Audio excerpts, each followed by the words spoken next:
Hi everybody, welcome back to the Rebel Chums channel. Today we're gonna review the Saberforge Oracle. So let's delve directly into it, shall we?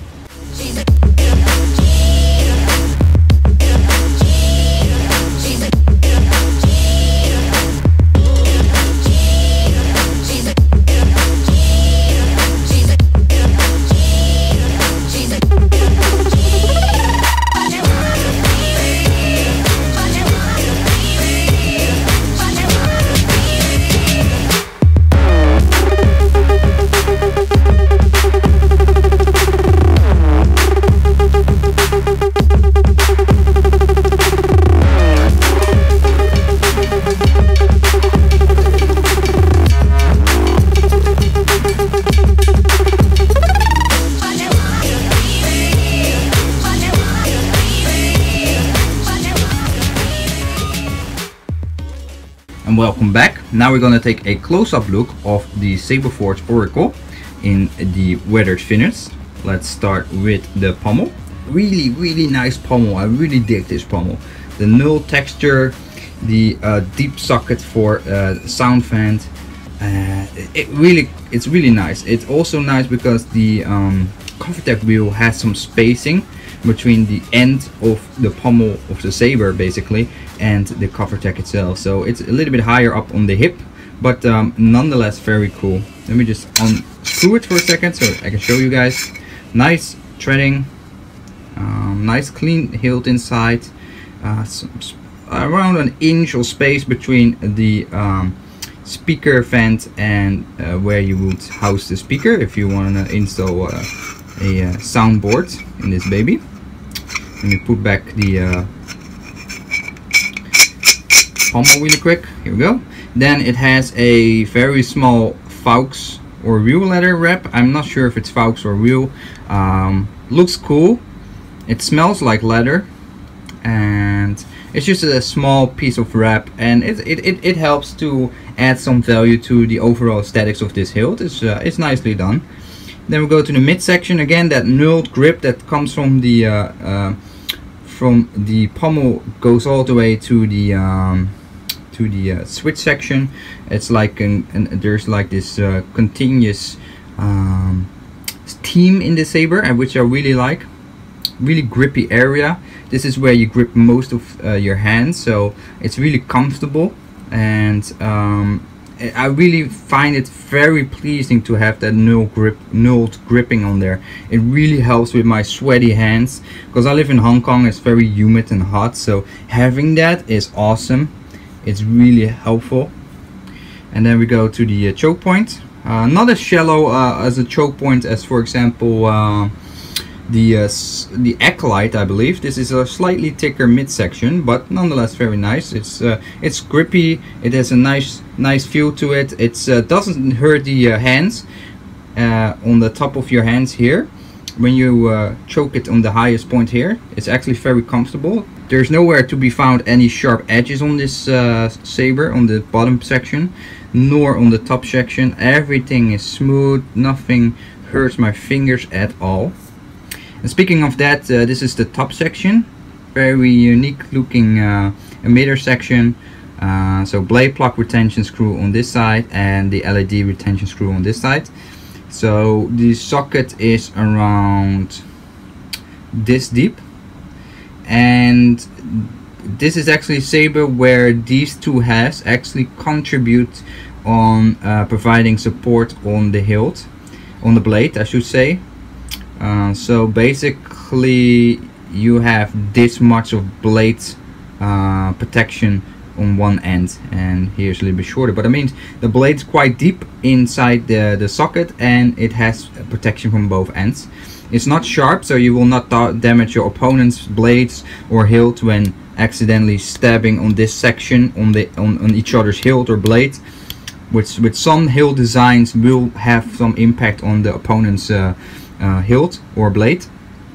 This case not happening. Also, you could leverage these cutouts to actually put a nulled thumb screw in there for additional grip on the blade itself. I didn't find the sizing yet, but I saw some pictures. People have tried it out and done that. And now we're gonna take a look at the size of this hilt. Let me take the bottom section in this case, or the back section. Okay, the hilt itself measures in length around 11 inches, and in terms of thickness around 3.5 inches. 3.5 inches in terms of thickness. Now, quick comparison. The only hilt that I have available next to me is this Saberforge Emerald Knight, and you can see in terms of length they're pretty much spot on identical in terms of length, but in terms of width the Emerald Knight is slightly thicker and a lot heavier than this one. This saber is not very light, but in terms of weight there's definitely a lot more weight in this hilt. And yeah, they stack up pretty nice together actually as a team. So that was my close-up view. Let's go to the verdict area. And welcome back. So I hope you liked the close-up video. Now we're gonna do the verdict, what I think is nice and bad about the saber, and yeah, just wrap it up. So first of all, I like the OD of these hilts. As I said before, I like the diameter of these hilts. The Saberforge Apprentice line is, in my opinion, personal opinion, the best value saber line they have. It's a good price for these hilts. They're ergonomically fantastic sizing. They're not too thick on the hand, not too thin. They're like the Vader's Fold combat class in terms of the thickness and whatnot, or the KR Saber's empty hilts.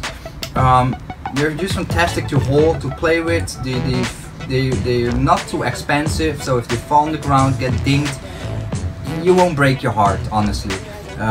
These are highly usable lightsabers, so everything on them is just very sturdy. I wouldn't say it's a single piece. I'm not sure if this is a single piece too, but they're durable, they're comfortable to play with, and they are ergonomically very nice and pleasing to play with. So I would recommend the saber again for heavy dueling. Yeah, sure, you can do it. It's a little bit short for the hands though. It's a little bit short grip. So if you grip it here, then you have a nice gripping of the choking point, and then you have the leather wrapping area for the rest of your grip. I think it's doable. I'm not sure if it's entirely the most comfortable hilt for heavy dueling though, but for just dueling with your friends in the garden, yeah, sure. Spinning as well. Spinning has a nice choke point here. Not too thin, also not too thick. Doesn't hurt your fingers too bad when you spin around on the choke point. You will mainly be spinning on the knurled grip probably, because I'm not so sure if you do a lot of spinning at the leather wrap area, if the leather wrap will undo over time, because there will be a lot of motion and G-force and griping and moving of the wrapping with your hands, just constantly re-gripping on the hilt. So I'm not so entirely sure if the grip will last that long. But overall, really cool hilt. I recommend you pick it up. It's a nice, interesting design. Nice emitter section. Nothing on this hilt is sharp, by the way. No sharp edges. Nothing there that can potentially harm you or your child or your girlfriend.